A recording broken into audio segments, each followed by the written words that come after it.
where everything went right, I would love to see an assassin showdown between Sakaiza and Albert. That's something that we have not been gifted to see just yet. So coming into the drafts, ladies and gentlemen, Malaysia first pick, Indonesia with a second pick. It looks like the bans are coming through quite slowly, but do you think we're going to be expecting something similar to what we saw earlier on the day? In terms of the priorities, I think Malaysia is looking into respecting that yes, the Eve. You can't give that anymore to Sans. So that still leaves the Lo Yi and the Angela open up for him. The two other heroes that he's shown so far. And with the playstyle of these two teams, for sure, any of those two mage pickups for Sans might give difficulty or end up becoming a blessing for Malaysia because they're ready to deal with it. Look at the quick pace of these bans coming up. Like, not even 10 seconds past the timer starting, and they're already taking out picks. The chip still up, by the way. Is it going to be a blue 3 ban here for Team Malaysia? Because if not, does Indonesia... Oh. Okay. Malaysia's saying, no, you do it. You ban it. Yeah. And look at them respecting Luke, taking out the Phobius and the Hilda right away with the most high impact. Because if you're Indonesia, you're not going to be rushing a high loss pickup. So at the end of the day, you get one of the best EXP laners in your hands, whether it's going to be the Gatot or the high loss in the hands of Gojias. It's a comfort. And this means that if Indonesia are forced to ban the chip here, that Matilda is going to be let go. Now, Malaysia's going to be put into quite a position. What do they prioritize for the first phase? Do they go for the Alpha? Do they go for the Matilda? There you go, chip banned out. So what do we think for first pick for Malaysia? I'd say Matilda. Yeah. Yums plays very well with it, but if they're going to respect Kiboy, they go Cho. So maybe a little bit more into that line of thinking here for Malaysia. You still have the Suyo, very open still, but we've seen teams be more willing to take out or actually not pick up the Suyo. It's rare, but it happens. Oh! Despite a Cho being open? Yeah, this will definitely skew Team Indonesia's first few picks just to answer the Fanny. Yeah. But you're right. The Cho is out there. You give it to Kiboy. That's his MVP winning performance hero right there. But this is not what we were asking for? Assassins. An assassin showdown? Fanny being picked up? Yeah. And what's left? We're not going to go Suyo here. Suyo, Nolan, Alpha, Suyo and Assassin. Suyo's a fighter. Hayabusa, Ling. Suyo's a fighter. Yeah, I think Alpha or Nolan is more of the play. They go Gatot, They and don't care. they go Alpha. Oh man. You know, if Indonesia wants to pull a card from what we've seen from Cambodia and other tournaments, oh excuse me, Myanmar from other tournaments and Philippines from other tournaments, I really want to see them heavily consider a Fredrin EXP lane. There's a reason why he's been popping up a little bit more, but in knowing Indonesia, they might default into picking a Cho for your Kiboy. Or just park like Gatot. Or just park like Gatot. I think it's very possible. Team Malaysia, looking at this draft, something tells me they might get the gold laner now. Gold laner plus maybe, would they consider an Angela, you think? Golden mid. Gold laner plus an Angela, because Angela or Cho as the third pick for Indonesia, they all seem really good. Oh, just the mid then. Lo Yi's open, so they pick that up, and that's actually a flex. Like, I can't say that for sure this is an XP laner. Yeah, that makes sense. Yeah. And they also took away a really huge hero for Sans. Coming into WEC, he's been performing incredibly on the Louis. They take it away. And now last pick. Do they want lockdown for the Fanny? Do they want to pick up something like the Cho? Or do they want to go for something that accentuates their draft a little bit more, like maybe Matilda here still? Yeah, that's up to their choice. But they go Brody instantly. Solid soft counter to the Fanny. Like, she comes in at the wrong angle. He can catch him with the corrosive strike. And then get enough stacks to pop that ult before she can get away. Would we call it a counter? It's a soft... Or just a good lane against a roaming Fanny? It's a soft counter. Soft counter. Like, it take care of itself. All right. Yeah, you got to stun. It's like a 1-1 into a Yuzhong. Like, it's made to hunt you down, but you can deal with it. All right, so coming to the second phase now, we do see that Tigreal does get respected away. They are seeing that the Hylos is flex as well, right? And they're going to respect that possibility. For Malaysia, what would you eliminate here? Attack mid laners. Choke out Gilak Sans. I mean, the last other option that we've seen Sans play so far is an Angela. Kufra. They're willing to ban a Kufra out. Dude, they're protecting Sekai's pick here. Yeah. It's got to be Cho next, right? Yeah. Because if the Kufra and the Cho are gone, and you still pick up another heavy frontline presence alongside the Gatad Kacha and Alpha, then that might actually bode well for the Fanny. If the Fanny can actually get the farm up and not have that much of a problem getting the resources, because that leaves the back line of Indonesia a little bit more open, so it's a little bit more free for Sekais to go around, just swoop in. So what's it gonna be? Last ban for Malaysia. It's got to be the Cho or Like, something in mid. You can't prioritize Brody with something like a Kaja, right? Kaja, Franco. Would that be a good mix? I'd feel bad for the Kaja or the Franco up against the Loyi in the high loss. All right. You can answer with mid though. You can answer with like Aurora. Yeah. So I'm guessing you ban the Cho or the Aurora. I'm still thinking there's still maybe still room for an Angelo, but no, yeah, they go Cho. Yeah, they respected Keyboy's picks. Wow. They're shutting him down. They want to protect Sekai's here. So they go for the Vexana pick for Indonesia. They're going to utilize that onto Sans. Okay, so far we don't have a pick for Luke yet. We don't know. We don't know if Keyboy's playing the Gatot or... I don't like Edith into Fanny. Or Edith into a Luyi. Like, those are two bad ways to go. Agree. Another frontliner from Malaysia will be really good. I think this is already a go just EXP lane high loss. They could potentially pick up another roamer that could pack Revitalize, although the main options for that are already gone. So probably won't see that. It's weird, Do no? you want more lockdown? There you go, Edith. So they get the Edith, right? Yeah. It's better for them than it is for team. That is a XP lane Masha. Yeah, that's an instant response to that. You're thinking about the 1-1, you're thinking about the first entry coming in from the Fanny that if you want to swoop in, it'll be the Masha bursting down that Fanny. Yeah. It's been a while since I've seen a Masha versus Hylos with a Revitalize most likely going up against each other. So I'm interested to see how that's going to fare in lane. It's a matchup we don't see. Yeah, because the Hylos doesn't need much. The Masha, on the other hand, scales. It's fine. It's fine. It's all good. We're going to throw it over to our casters, ladies and gentlemen, to bring you game number 1 in this match. Indonesia versus Malaysia. Boys, what do you guys think?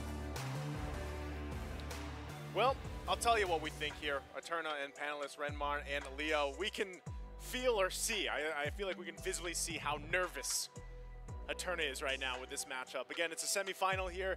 The winner of this will be heading on over to face off against the Philippines at the grand final. The loser of this will be going off to fight for the battle for 3rd or 4th place. This is all happening tomorrow. This is our last live stream match here.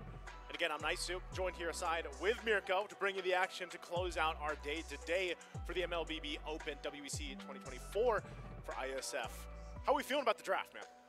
Honestly, I mean, looking at the draft, for me personally, I like Malaysia's draft, right? But those are some signature picks for Indonesia. That is Masha. That is Super Luke's Masha.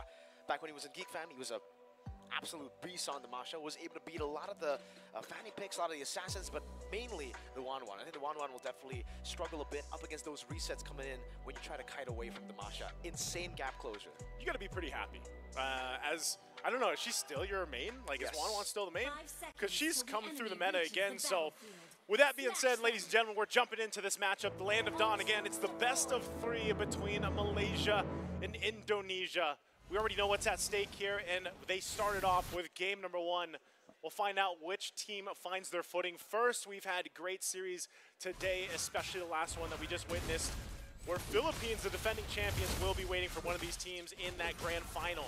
Wow, Keyboy already taking quite a bit of damage, and you know, our panelists really talked about how things were set up. The fact, too, that Luyi is a big pickup here for Malaysia. They do take it from Indonesia, and even that, man, I mean, the first pick, Fanny, that was really early priority. Yeah, I mean, when you have someone like Skies who can play the Fanny at that level, Yeah. it's first pick prio, definitely, you know. And I think it is a strategy from Indonesia as well to leave it open. We've seen the Fanny just always ban down the red side, respecting so many of the other Fanny users. And we saw the Brody pick very, very early as well. First phase Brody pick to counter the Fanny. It's a very good way to counter the Fanny, but then you see the 1-1 pick, right? 1-1 actually does have a little bit of an advantage in this lane. You are able to get that weakness point in the back quite easily. Yeah. And you can see that CW has already burnt out the flicker, so it's already working right now early on. So that early matchup is not going to be fun, I would say, for CW. And part of it, too, again, is just he's hoping to survive. You know, survive against this. Whoa. Okay, he should be fine. Yeah, just forced to use the Spear of Alpha defensively, but Skies, he was able to steal it away. Now jumps over the cables. Luke, no level 4 just yet, so doesn't have that Thunderclap. Yeah, he's going to have to wait. And this is kind of what you expect from teams like this from Malaysia and Indonesia, you know, really kind of testing the limits even in the early game with what they have. And a lot of this also comes down to just very comfort picks for key players here from both sides. And what it'll ultimately lead to is now that this turtle is up, those level 4s and what's available are going to play a big part of this. You know, again, Gojez has that Glorious Pathway plus the Revitalize. Keyboy's still waiting, though, right? He's only level 3, doesn't have the jump that Avatar of the Guardian, but they can still extend a fight simply by having a Revitalize themselves. Okay, the bottle. Eternal Guard locking him down right now, but look at Skies coming in with a Shatter Flicker from Yums. Good flicker out from Sans there, but it's going to be first blood over. Yums picking it up with that level 4. Skies going for the chase, but unable to get Sans down. It will just be a 1-for-0 trade right now. Right now, Luke, enough to just kind of keep them at a bay, really, from actually committing to the objective, because Sakai's also needs to go grab his buffs. But that is first blood, right? First blood in the hands of Malaysia. They're going to work on that. They did get Albert out of the exchange, and they'll go ahead and set things up. Once that buff is locked in, we'll probably see the rotation up here. And right now, Yum's going to keep Keyboy under control. But it looks like for now, you know, neither team really going for this objective just yet until Sakai will eventually make his way there. But Albert back up to this too, does grab his buff, and they'll work for this. They might look for a pick off here, but ultimately, this is going to be the main focus if they actually go for this turtle or not. You see that Keyboy is already forced back. Might actually still walk up.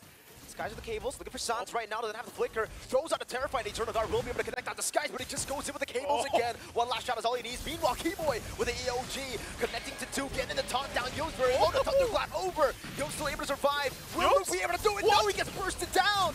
And Albert in trouble now. Sakai's looking to clean up the kill. Yo's jumps back in.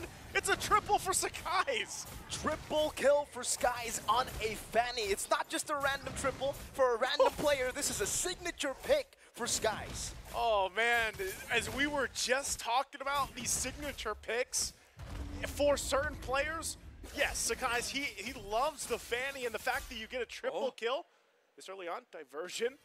Oh, CW, he's got to be careful on this one. This is where the patience game comes into play. We'll see if he's actually able to, he gets some information. Good read. So he's going to be fine. He should be able to go install this out. He's got backup from Keyboy here too, so I think that ultimately does keep that from happening. Good try, though, again, from Malaysia, because they've got this lead. They've got this kind of momentum in their favor right now. They can play around. Look at this early Malefic gun. Is that first item? First item, I think, for CW. That is very, very interesting. Try to put in the poke, I believe here. Trying to outrange the 1-1 very early on. Good damage from the Cursed Blast. But, yeah, for Indonesia, the fact that usually it's already really scary to go 50-50. Yeah. Wait, hold up. Yums. They caught a Frozen Strike earlier. Now should be a kill. CW picks the kill up. No stun over from CW. Skies, good cable management to get away. The AOG from Keyboy just to get a bit of reinforcement in that bottom lane. Yeah, you know, seeing Yums go down there just reminded me of the last team fight we saw break out. The fact that he didn't go down and, you know, he's able to even jump back into the fight and get a kill. And this is one of the things about Edith Warcry. Oh, under the turret. Luke, now with a Thunderclap. Just a few more cables. Good read by Skies. Reading the flicker from Luke, getting the kill up top, and that's another. Make it 4 for Skies. All right, anytime this happens, Mirka, we know when a Fanny gets this kind of scaling, it's really difficult to deal with, especially in a player that specializes in this hero. You can see what's happening here, even topside. Again, Sans, good terrified down, but there's going to be another cable. Eternal Guard, Skies so clean, surgical on the Fanny. Man, how do you stop this? You know, how do you stop just Skies alone from snowballing further? He's already snowballed. He's already a snowball. for the team themselves, for Malaysia. So you've got to be able to respond to this for Indonesia, trying to, you know, find what they can across the map. Turtle's going to be up here. They might still go ahead and try to fight for it. Spirit of Alpha over to Gojez, now with the Thunderclap as well. Good, glorious pathway, Keyboard in the midst of it all. Now the cables coming through. Albert will be targeted down. The AOG doesn't connect onto anyone, forcing out the Revitalize. Meanwhile, Skies again getting an off angle. Thunderclap over from Luke. Now a stun onto Gojez, a Terrify as well. CW putting the stacks down right now. Does he get a Torn Apart? Never really does. One last shot, Gojez burning down, but still able to survive. Skies looking for the cutthroat, gets stunned up, and now a few basic attacks. Yooms! He goes in. Yooms wasn't able to clean up the kill either. CW, but there goes Stormy. Stormy will clean up CW. And Stormy now trying to run away. Sans with a flicker forward, doesn't find the curse. Eternal Guard! Stormy getting away, throwing back a few shots at Sans, zoning him away. He will be taken down, but it's an execute. Well played. I am so surprised with everybody around Stormy, the fact that he gets executed after all of that. But going back to now, the fight for the purple buff, it is going to be taken. Albert doesn't grab it. The Turtle's still up, mind you, against all of this. So what a play. I mean, very down to the macro decisions from Malaysia to play around Indonesia like that. We'll see how they adjust. Albert this time is going to go ahead and start up the Turtle. And Yooms and Gojez looking to go for the sandwich again. Defensive Spear of Alpha already. Keyboy in the midst of it all. Caught again. AOG defensively. Luke taken out to his 1 HP bar. Those are all the HP bars taken out already, forcing out the flicker. Meanwhile, Gojez in the back again. Keyboy able to find a taunt right now. Sans goes in, but no. This guy's continuously dealing out damage. Finding another Alpha with the Spear of Alpha, locking Skies down still. Getting out with the cables. Luke didn't come in time to get the Thunderclap, to get the assassination. Didn't come in time. And look at what's happening here. Malaysia, full force forward. They got the objective. They're possibly going to get some more, at least a lot of damage here on the tier 2 turret already at this portion of the game. It's getting really difficult for Indonesia to go ahead and find the space to move around the map with the way things are going. And every single time they approach some of these choke points around the jungle, it's that utilization of having a Hylos, plus the fact that even noobs can jump in, and not to mention, you still haven't solved this snowball effect coming out from Skies on this Fanny. They might try to make a play here, though. Keyboy charging on up. Getting the taunt down onto Yooms. They will throw out all the abilities down. Keyboy, AOG defensively, good timing. Gojez will go for the chase right now. Slowly will be caught with Spear of Alpha. Last shot, Luke finds it. Cables from Skies. Albert still able to get the angle to escape, but the lethal ignition just ticks down on him. Again, they're trying to find these moments where they can win these team fights, but every single time Malaysia's able to find another way into the fight, to find another way to get it out and disengage. And again, a buff diversion here. Diversion up top. Luke could be in trouble. They're going to go for him. Luke will be caught. Thunderclap coming. Oh no! Not enough damage. Skies just bursts him down 100-0. 8-0-4 right now for Skies. Look at the damage. This is what I like to call big damn. And right now, it's all Sakai's here on this Fanny. Just 46,000. And that's why I'm saying it's going to be great when Indonesia finally shuts him down. Because look at the amount of shut them down. Yeah, that's the big question. That's a big question mark right now for Indonesia. How do you catch him? How do you even stop just a Fanny in general in the tracks? You know, and that's what they've been struggling with at this point in the game. Almost 10 minutes in, Lord is up, and Indonesia wants to go fight for this. Lolio does pick up his own Malefic gun this time around. Skies will go ahead and start this Lord up, and it looks like Indonesia wants to get in the zone to contest this, but is that the right decision? Eternal Guard. Well, they can't look for an angle at all. Indonesia will just have to concede the first Lord of the game, and Malaysia takes it no biggie. Good zoning, good control. At this point, we've seen this before. Indonesia now on the defense, and you have to kind of break down and look at the lineup that they brought to this fight. We haven't seen just yet, albeit maybe one moment when CW was able to get some marks off, but he couldn't clean up the kill with a torn apart memory. Maybe if they can buy some more time, he's going to have enough itemization to actually clean up those kills, but he's got to survive too. Someone's got to protect him. Here comes Skies again. Was going to try to go for the purple buff. Doesn't get it this time. At least Albert secures it, but they've all got to be ready for this push from the Lord. Mid lane. They might just get the shields down to the base turrets if Malaysia does do that, because right now Indonesia should be able to clear things up. Luke! Bottom lane, Thunderclap, one last shot, the crossbow will tang in time. Loliel cracks open the weakness points. Now in the mid lane with the Glorious Pathway slowing them down. Skies is looking for an angle of attack again. He needs to be very careful about CW and the stun. Keyboy trying to catch him mid-air. will not be able to find it. The Holy Defense popped into mid lane, but actually it hasn't popped into mid lane. Interesting. The Lord went in, but the Holy Defense is still intact for Indonesia. Still holding it together. That bottom one did proc, so they get that down. And like I was saying, you know, Malaysia most likely off that first Lord won't be knocking on these base turrets just yet. Indonesia does have a pretty good defense, so they can clear things out, but ultimately they just hold it together for now. Still 2 shields, holy shields here. CW does pick up some defensive items here. Wind of Nature now available to him, and that's what I was saying. Hopefully he's got enough damage on this Brody that he can actually clean up the kills, but also survive that initial, you know, just skies flying around.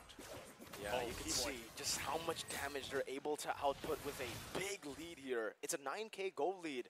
Nice. That yin-yang reaction to Keyboy to such low HP. It's like half health right there and there. He can't deal that damage, not just yet. He can't soak in that damage. You just need a lot of time. Diversion. Really, when you're looking at this, pathway. The Terrify and an Eternal Guard to stop the initiation from Malaysia.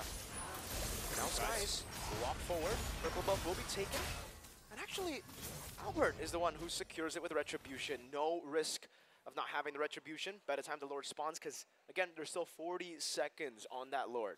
Indonesia really doing a lot to be able to, you know, get some of the resources that they need, because it is crucial here. And as we look at the items kind of falling into place now, you have your second items locked in and working on the third. And when you look at it, right, where's most of that damage going to come from? There could be the surprise factor from Luke. He does have that Blade of FCs. He's got the BOD. But he just hasn't been able to utilize the Masha pick like we've seen him in the past. Maybe if they buy some more time, then his whole job is literally just, you know, thunderclap someone to death at that point. And hopefully that you have a numbers advantage. But even, that's just one minor thing that Indonesia needs to happen here. This is going to be another objective just taken for Malaysia. And really, it's kind of just buckling up for Indonesia, waiting to defend, waiting to turn things around. And that is a big factor, because the best place for them to do it right now, man, is just their base. You know, turtle up in the base. Hopefully you can go ahead and withstand that initial punch through. Now, big thing that they have to look out for again when even defending in their base is Stormy. The Luo Yi, we've seen it happen time and time again, especially if they use the diversion kind of on the upper part, and it's a surprise factor where they come and cut off, especially with the Glorious Pathway. So Indonesia has a lot of things to worry about as this Lord approaches this mid lane. Again, they still hold on to their 3 base turrets, but they're definitely going to lose some here. With this type of gap in terms of economy, they're going to have to make this one work, because now Lord making its way to the mid lane. There's the charge in. They're going to sacrifice the mid lane. Oh, Yums with Earth Shatter, finding him onward as well. Now Albert taken down. Keyboy in the midst of it all, taken out as well. Yums now gunned down, has the immortality. Loyal popping into the nature. Stormy goes in with a flicker, finding the yin-yang reaction and a double. An onward from Luke. Sands will flicker forward. One desperate attempt to save the game, but Malaysia will close out game 1. Very decisive in what we expected here between these two teams, but man, Malaysia just looked like they made it look so easy here in game 1. I mean, for them to come out swinging and for Skies to get a triple kill early on, snowball it into what he did here, and the rest of the team to just play at peak. I mean, I'm even talking about Yums. The fact that Yums was on this Edith just pumping out the damage and not dying when Indonesia was looking for it, man. This is a phenomenal game 1 from Malaysia here. Very tough for Indonesia really to find any moment in that game where they could make the adjustment they needed, make the proper decisions that they needed because of the fact, again, mind you, if you guys missed the draft, this was a first pick Fanny. Exactly. A perfect pick for Skies. Absolutely, man. We saw exactly how perfect that pick was. I forgot the final score for Skies, but he was 8-0 at a certain point. We were talking about if he gets shut down, it's going to be massive, but that's a big if. And when Skies is on the Fanny, he's always flying, man. He's just like his name. He's in the sky. He's in the sky all the time. But I know we're going to have to throw it over to the panelists here for them to break down game 1. And, you know, hopefully, Eterna, hopefully you're feeling all right. There's still another game.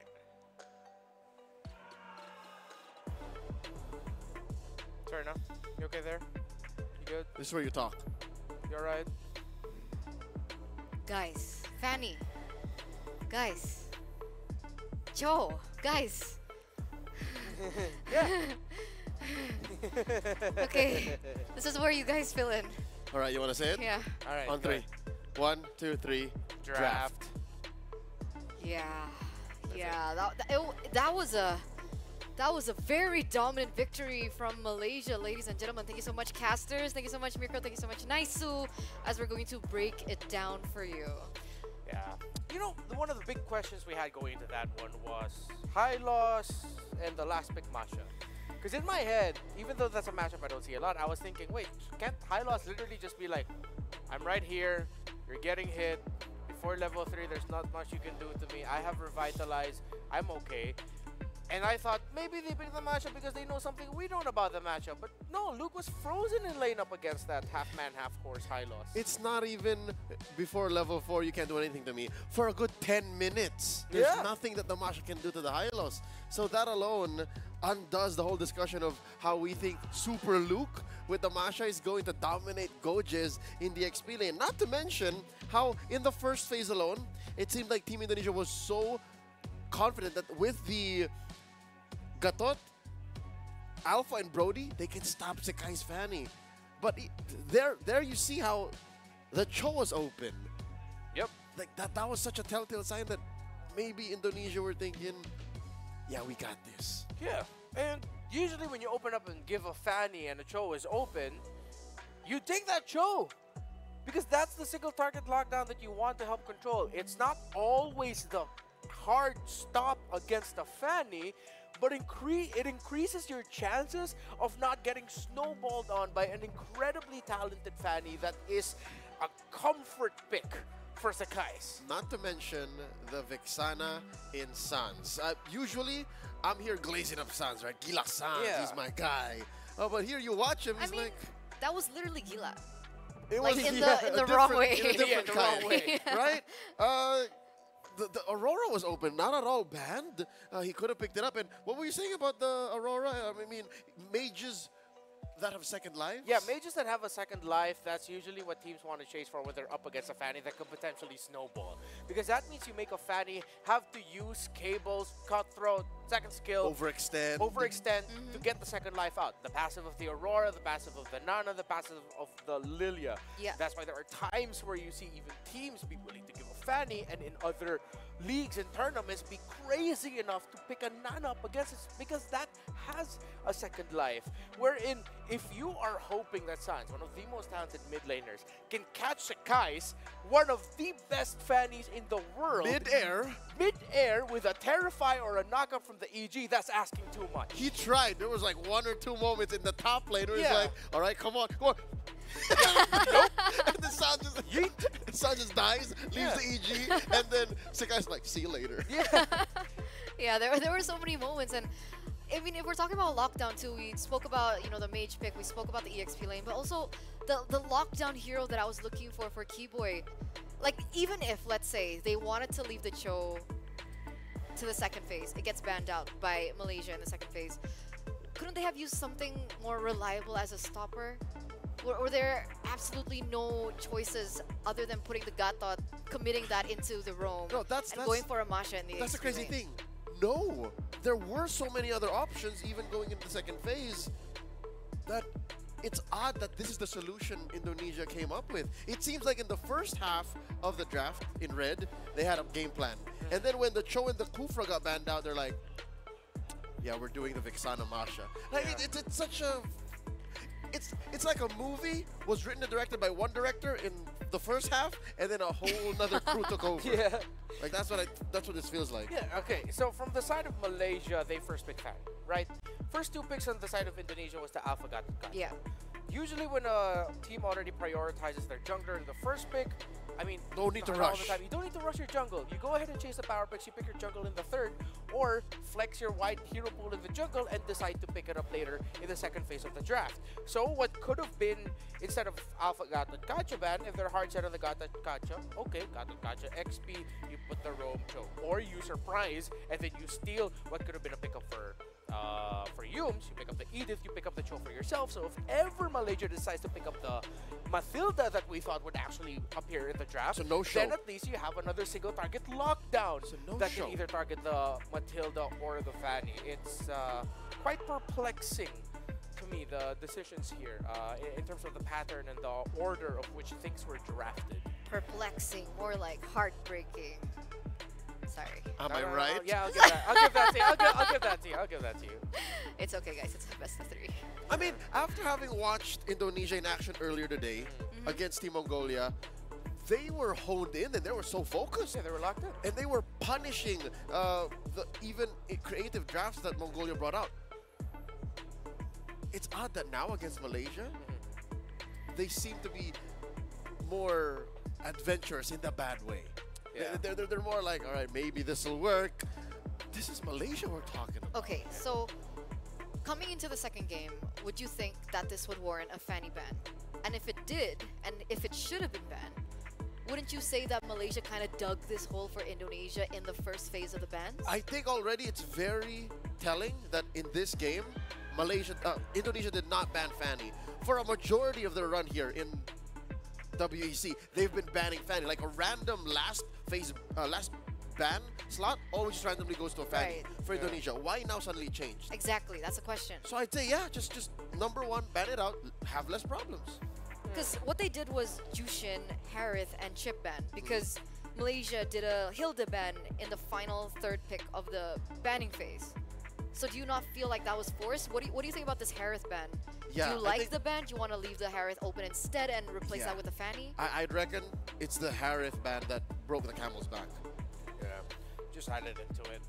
That now, I think you also have to appreciate what Malaysia ended up doing in the draft here. The low E and the high loss coming. The high loss was expected. I mean, we already did say after the first phase banning that high loss 2-3 for Malaysia looked good on the blue side, but then suddenly bang, low E. You already take away. You've taken away 2 heroes that Sans has shined with in WEC so far. That's why we were thinking maybe the Angela's going to be coming in if they're going to be a little bit more offensive-minded.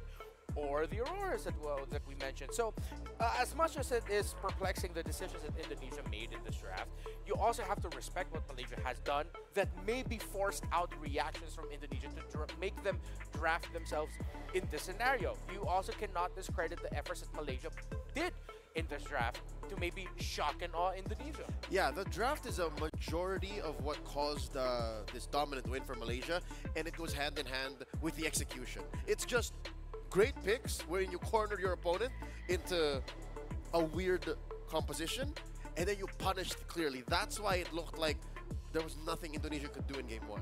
Yeah. Did they like have 1 kill at the end of it? Do you remember the kill score line? I try not to. No, they weren't killless. They weren't like killless. 1. I think I saw 1. They weren't in objective. Were they objectiveless?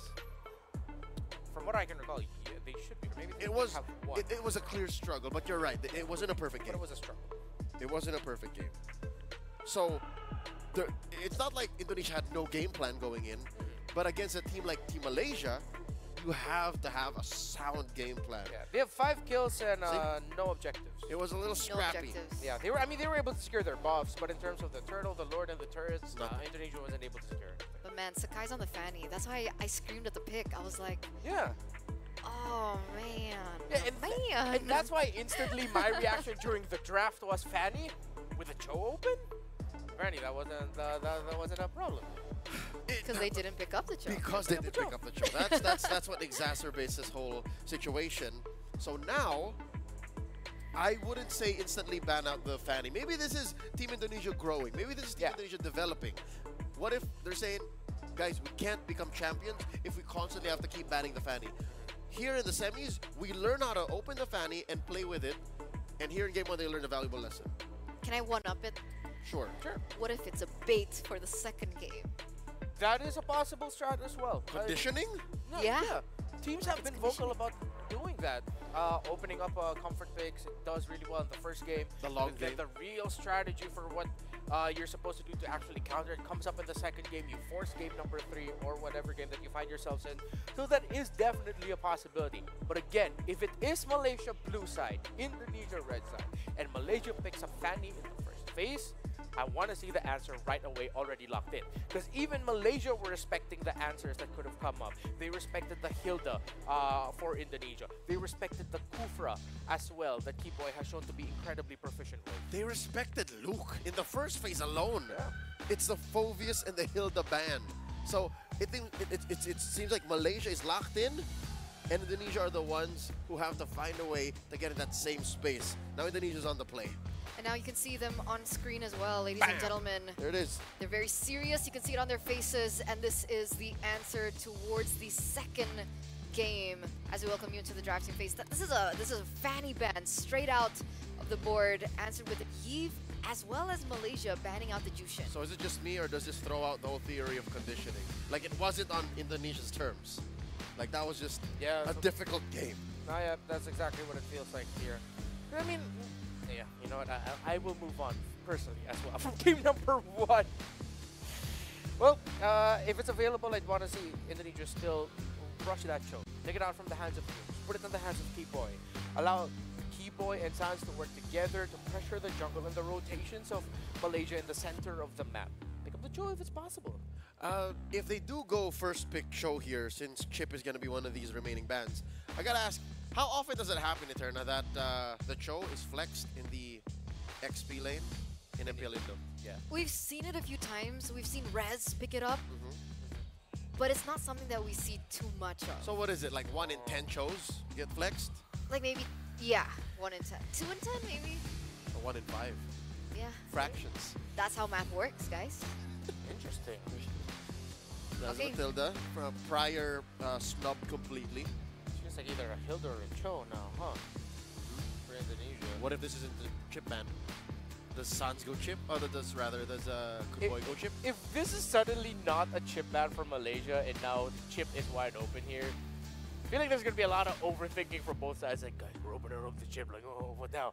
But then, of course, you'd want to consider that Malaysia already knows what to expect and what to do because they're the ones that opened up the chip.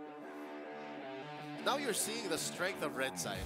Yeah. This is the Red Side strikes back. If it's not going to be the chip, I'll be very surprised. Oh, there you go. Chip is left open. Do it! Chip! 1-1 gets banned. Chip, Hilda, Suyo, Cho. Is this a bait though? Suyo's open. Oh, excuse me, Suyo got banned, yeah. So Chip, Hilda, Cho. Technically, Phoveus is open too. Yes. Yeah, Focus is also open. If Indonesia goes chip here, one of the answers that you can pick into the chip is the Tigreal. In terms of the very one-dimensional counter Arlo. with exits out, yeah, and Arden as well. Aurora. I'm falling for it. Alpha Rush. Okay. You take what could have been potentially an Alpha chip together for 2 sides. Alpha's a good counter to chip too. If Yeah. you get jumped, the Yeah. spear, in or out. Big spear of Alpha to counter the entries coming in from the opposing team. So now is Malaysia going to pick up the chip? If they go Chip and Joe and suddenly put like one of those in the EXP, it's a very, it's a working theory that's, I believe, getting tested. You know what else is possible given the bans now? Chip and Lo Yi. Yeah, that's what I was thinking too. You just fold the map in half, and neither team giving it up. And there's also a possibility that Chip really just doesn't show up in the draft. Yep. We've seen very rare cases of it happening where with the chip open, teams will be like, yeah, never mind. It's just not. Yeah, Chip has need to. could end up with like a 98.9% contest rate. Yeah. What do you think about this? With the Valentina being picked up and the high-lows, do you think the Luo Yi can still come through for Indonesia? Yeah, 100%. Low Yi, Alpha together, you give a little bit of difficulty team fighting-wise, and you can go around the map if you want to. Chip Low Yi is a little bit overkill for my taste. Yeah, it's too much. Yeah, they can go Low Yi. I'd prefer just the Lo Yi. Huh. I wonder if they can consider Clodder. Oh, no. They're just going to go ahead and pick up the Hilda right away. All right. I'm not a fan of Hilda Lo Yi. They have very little interaction. Yeah, the interaction was like together, you can stand, be killed. I mean, it's just it's win more. Like you're building up on top of an advantage you have anyways. And there's nothing wrong with that. There's nothing wrong with that. Yeah. More winning is good. Yeah, it's just there's very little does from behind. Okay, I can see where you're going at it. Yeah. Yeah. From that perspective, yes. But then again, like, that's one of the reasons why Hilda. Oh, are they projecting a potential assassin pickup for Malaysia? That this might actually be a Hilda Rome instead of a Hilda XP. There it is. There's the assassin. I'm not so sure if the stats still line up, but there was a time where Sekais was 13 for 13 on Nolan. Oh yeah, The legendary Nolan. he was popping with that hero. So if ever the possibility of the Hilda Rome, yes, you need something to be able to quickly get around the map, check bushes, just to make sure Sands is safe, upper safe as well. Strong burst, another source of magic damage for Malaysia would be good. Tigreal gets banned here, but essentially, if they really want to, Malaysia can still utilize the strategy that Indonesia brought in the first match of the day. They can still pick up the arenas, flex the high-lows into the roam. Yep, that's also very possible. Great ban here by Indonesia, the Harith. That's what I was looking at earlier. Given how the Glorious Pathway interacts with the Zaman Force. I think that's going to be a Claude for Indonesia later, yeah? Yeah, Cloud ban. Harith ban, so... Or a Bea ban. Oh, could be, yeah. Could be. Because 1-1's already out. Yeah, what do you see? No, it's too crazy. Go for it! We like crazy ideas. Let us know. Gila. No, I want to see what happens. So you're not going to say it? So you can't say I told you so? I mean, Write okay, it down, Gatot gets banned. Write it down and then prove to us later if it does show up, like, you know, when the idea is. Okay, I'll write it down. Go ahead, guys. Okay. I mean, I pulled the trigger. Oh, there's a Nathan. Instead, it's a Nathan, rather. Okay. So you still have the Lunox. You still have the Matrix. You still have the Moskov. I think Moscow or Claude was the fair one for Indonesia. Or the Claude, yes. Malaysia. Hylos, Valen. Yeah, Indonesia respected the magic damage. You don't need to rush magic now. Oh, there's a Cho for Yubes. Like we were talking about this earlier, they needed something to rotate around the map real well, check it, goes Cho. Cooper's good against a Cho. Yeah, if you want to just keep the Hilda on Luke, then you throw the Kufra on Keyboy. It works. But what's Chewet to play? What's CW going to pick up here? I still want to see just Claude. Like it's fine. Like you already have the Lo Yi. Want a little bit more Claude big with a- damage than get the Matrix. Claude with a Purify. Claude with a Purify, it definitely has to be. Dude, is that enough DPS to push through a high-lows though? You do have the Alpha, the Lo Yi interactions faring very well, so... Okay, they go for mobility instead. Harder to catch, I understand. And a Khalid. So is this a Khalid EXP or Khalid Rome? Up until the very last moment before we load in, that's where Malaysia has to think. That's the beauty of the Hilda and Khalid together. Yeah. However, I'm leaning a little bit more towards, like, even with just, don't see the last weekend, I'm already leaning towards Malaysia's draft. There's not a lot wrong that can happen right now for their pick. They can just go Bea. Yeah. If they want that hard single target lockdown, they have no more options for the magic damage. You see Malaysia really considering it. Nah, they're not gonna beat China, no. Would they 1-3-1 here? Possible. Yeah. You could throw a fighter into that gold lane. Go late. They'd be That's lacking, really though. dangerous though. Yeah, with the Lo Yi, that's actually gonna fare very well for Indonesia if they decide to go fighter gold, What like is a it? Ruby or something. Whoa. Yeah, Bruno. Okay. Classic. They go single target lockdown, chunky burst, which is the Bruno. All right, game number 2 here. Ladies and gentlemen, this might be the final game that we see as Malaysia have the possibility of going for a full clean sweep. Real quick before we throw it over to the casters, what do we think about the drafts? I'm leaning a little bit more towards Malaysia here, but yeah, they're just gonna need to respect and be able to catch the Earthel. I hope Indo can brawl hard enough, because that's one way they can beat Malaysia here at their own game. Because Malaysia is serving up real good damage, real good easy engages. If Indonesia can leverage that Lo Yi and force Malaysia into uncomfortable, chaotic fights, I think Indonesia can force a game 3. Well, there it is, ladies and gentlemen, the last statements, the final statements from our analysts. We're going to throw it over to the casters for a potential final ticket to the grand finals. Hey, Eterna, we didn't get your prediction. That's what we were waiting for. What the heck? What the heck is going on, right? But we already know who you're voting for. Mirko, this could possibly be the last game. But I think both of us can agree, we need a game 3 here. Yes. Everybody watching online as well. We need a game 3. We need a game 3 here. I got to ask you before we jump into the game, how's the draft looking for Indonesia? First 3 picks, Indo, for me. Yeah. But then the last 2, that's where it gets a bit scary, right? You see the Irithel, but then you see the Bruno come in for Loliel as well. I've seen him do amazing things under Bruno in MPL Malaysia, so I guess we'll just have to see here, right? It's just so good for both the compositions, but honestly, it's all on Luke, on the Hilda. Is he able to put in the pressure onto Skies? Because if he's able to shut Skies down, I think they should be able to get that early game death ball going, as Indonesia likes to get going in the early game. I think Leo hit it on the head there. The fact that you got to be able to utilize, you have the Louis Yi this time, Indonesia. You got to be able to play, you know, keep Malaysia second guessing, because that first game, Malaysia was controlling the game from start to finish. And a big part of that was the fact that, again, Skies just, he unleashed the Fanny. This time around, we saw it banned out. So they're setting themselves up to have a better early game, I would say, for Indonesia, especially the fact that they have some key pickups here.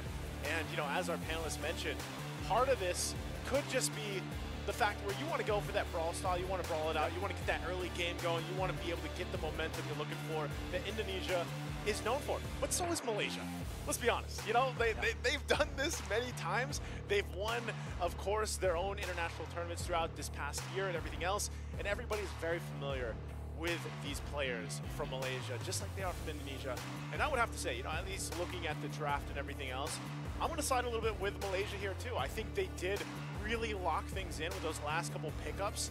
And if they're able to just go ahead and secure themselves the space that they need, the time to farm up they need, hey, Bruno is a monster later on. So with all that being said, ladies and gentlemen, we're jumping into the Land of Dawn once again.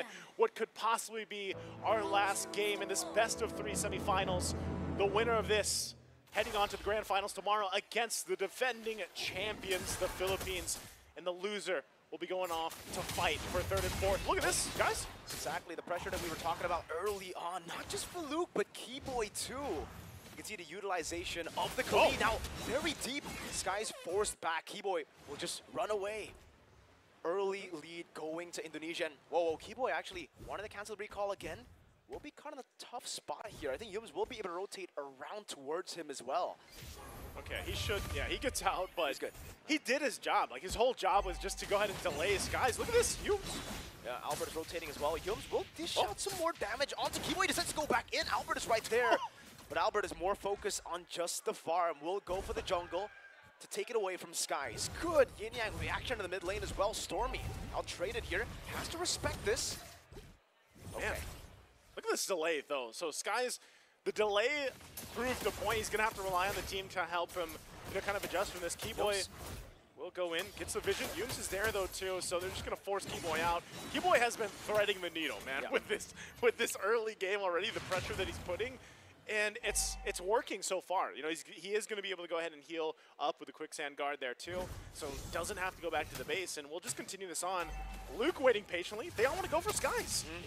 If it's not Luke, it's going to be Keyboy. Pops into Vengeance as well. Now Albert rotating over, has a Spear of Alpha. Keyboy walks up, gets a Concussive Blast, baits out the Revitalize. And just like that, they have taken control over the enemy jungle. Skies walks up, goes in for the Red Tree battle, and wins out the Retribution. But I think they've gone that. Keyboy, very low, forced to flicker, and there you go, gorgeous. With a stab and hem in. No Retribution for Skies. Albert should be able to get the turtle. It is a kill for a turtle traded in.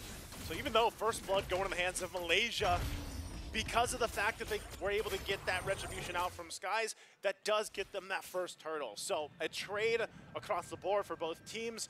But Keyboy's doing his job. You know, that he's doing exactly what he has to do here. He's going to continue to do it, even when he doesn't have the level 4. Yums, though, is there this time. Sandstorm steal from Stormy, and Yums just Jeet Kundo's him to his death. Sans will only just be able to poke Stormy down to the mid lane. Good maneuvers from Stormy, but still caught in the yin-yang reaction. Force back. Wow, that is a whole lot of damage again, why we were talking about the Louis specifically, but I would say Malaysia has at least stopped maybe Keyboy from doing this continuously. Like, he's already been punished. Diversion's going to be used, though. They know the orange is coming up right here, but Skies knows that They have the low E. They can play with this. SOD Raging Sandstorm. Yums just ambushed. Skies walking up forward. Albert should be able to get this for free. And the Skies wants to gamble by walking up. Glorious pathway, Bright Gorgeous. Skies zoned away by Luke. Now as Gorgeous goes in for the sun, but it's only on to Albert. A lot of damage placed down on the Gorgeous, but Stormy goes in for the flanks. An interesting one. Luke goes in with Power Wilderness. Lolio has a few stacks, but Luke pops into Vengeance, gets the dub, gets the orange buff to take it away from Skies. So you can see the struggle right now that Malaysia's having when they're just trying to secure the bus with Skies. And the whole plan, like we said, if you missed game one, it was the Sky show early on with the Fanny. And so the answer has been to deal with the Sans. Oh, he goes in. Walks up forward, Skies with the fractures, assassinates Sans. Keyboy putting some damage back onto Skies. But Sans also used the Purify earlier. Yeah, he used it up. Skies does get a kill. He's still behind, though. I mean, look at the difference between him and Albert. Albert level 7. Skies just hitting that level 6. And this might make it a little difficult to fight this Keyboy. Again, way to drag it, kicked into the fracture. Skies, despite being 2 levels down earlier, he gets 2 kills on, and now he's not that far behind. Luke trying to put on more pressure again onto Malaysia. But gets caught with Yukundo, stunned again by Gorgeous. Will be able to escape for now. Turtle number 2 spawning in the game again. Whoa, Luke putting in the damage onto Stormy, trying to go for the poke onto him, maybe forcing out the Raging Sandstorm. Turtle number 2 contested. Albert on it already. We'll look for the red tree here. Skies is nowhere to be seen. A diversion to the top again with the Spear of Alpha connecting onto Gorgeous. Even with the Glorious Pathway, he'll be able to escape. Actually runs out from 4 members of Indonesia. Able to get out with the Glorious Pathway plus the Revitalize, but that is an objective once again for Indonesia. Trying to find what they can. The gold is pretty much still, you know, relatively even. Nothing too crazy right now, but Malaysia has been able to get kills. Skies as well. Again, he's sitting at 2-0. Look at the pressure he's doing at tier 1 in the bottom side. So even though there was so much focus on dealing with him, Skies is still finding these wins across the map, trying to go ahead and even things out, because even when you look at the gold, oh, top side. Doing really good. Raging Sandstorm, good. Wait, dragging over CW, but he's still able to kite away. Lolio just taken down. Diversion play to the back. Where is he going to go? Straight into it outside of the map. They find it now, but they're all going to be caught in the midst of this turret. It'll be Stormy with some damage. Purify on with the Raging Sandstorm. Suns will fall, but Albert claims a double. CW in the bush, looking for the crossbow. Yums will be able to shun Pooh out of there. Meanwhile, Albert pops in with the Spear of Alpha. Stormy, no chunk. Will be able to get the Terrified down and some healing from Keyboy. Skies walks in again. Still Albert dishing out enough damage. Just standing over Albert. Still able to survive for a bit. Gets assassinated. It's a killing spree for Skies, but CW shuts him down. What a brutal fight in exchange for nearly a minute there between the two teams. And really, when you look at it and how it breaks down, the gold goes in favor with all of that for Indonesia here. Now, furthering the gold lead that they had, you can see this too, split between, of course, CW and Albert there. But Malaysia is showing fight. They're showing that even when they're down, like they had in the early game, they want to fight it out. Keyboy, once again, up to his business on this Khalid. Given the information they can. The fight for the purple buff, though, for Luke, does get that retribution out for Sky. So now Orange, he's got to secure that as well, relying on the team for every buff that he can get at this point. And they're just trying to bring it down, bring the heat down a little bit, because Indonesia building things up. Can they actually break it in for this third turn of the game? Keyboy takes a couple shots. They go in. Raging Sandstorm from Keyboy. Yums. Deleted Turtle taken for free. No retribution from Albert. Now with the Queen's Wings and a diversion. Go to the bush. Stormy to be caught in the Spear of Alpha. Yin-Yang reaction. Stormy disintegrating. Oh, it's too much. Fighting under the turret. They're going to have to disengage from that fight too. Keyboy doesn't have the Raging Sandstorm, but they still go for it under the turret, in between the two. Spear of Alpha won't land that time, though. Look at how much pressure Indonesia is putting on Malaysia. That's the Lo Yi we were talking about. That's what Leo was talking about for Indonesia. Yeah. They just got to force out more of these brawls to happen. With the Lo Yi, makes it way easier. With the Hilda as well, that's a signature Indonesian pick when you want to force out fights. For Malaysia right now, they got to calm down. It seems like they have been able to kind of recover really well in the early game, but now the chaos is getting to them. It really is. It's kind of like reeling them out every single time for these skirmishes. And unfortunately for Malaysia, the composition is, well, at least when they play with the Bruno and the Valentina, it's very front to back, right? And for Skies, I don't see an angle where he'll be able to actually go in with the flank. Luke's always there, way the dragon. So tanky. Don't think Luke's going to be taken down here. Uh-oh. Diversion. Over. Oh, We got everyone. Raging Sandstorm again. Keyboy gets the kill. Stormy steals away the heavy crossbow, but it's another pickup for Indonesia. Again, this is why the Hilda is so picked up all the time. It's such a hot pick because of the fact, I mean, look what Luke just did. He was enough of a distraction against multiple members, plus gets the way the dragon out. Didn't need the vengeance. Tanky enough. And Gojes could be in trouble here. Even he's a tank. Spear of Alpha, everything thrown at the horse, and the horse surely goes down. Meanwhile, Luke in a 1v3 situation is a diversion into the back. Skies will be caught again. Indonesia just go with the back, finding a double kill for Sans. CW with a heavy crossbow, and Yums even not able to soak in the damage. Everyone taken out, only Loliel left standing. 13 kills and a big goal lead for Indonesia as the Lord spawns. That is a huge thing to deal with. And Loliel, look how much damage just that interaction does. This is why the panel was talking so much about the Loi Yi pick. It's what Leo mentioned earlier. It's surgical chaos, man. Like, that's what Diversion is. That's how they play around it.